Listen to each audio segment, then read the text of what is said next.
यो है अम्बे माँ सुनियो भवानी,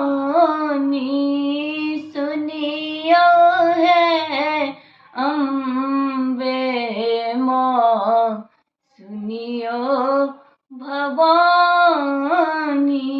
मोहे सुनी लियाने हमारा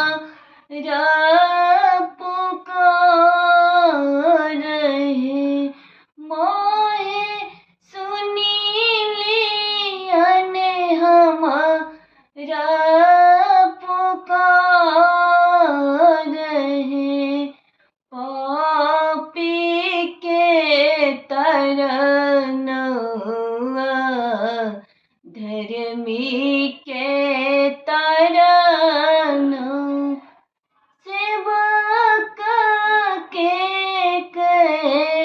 नादार है। लाले लाले राहुल माँ, लाले लाले आचारी से, लाले लाले चरण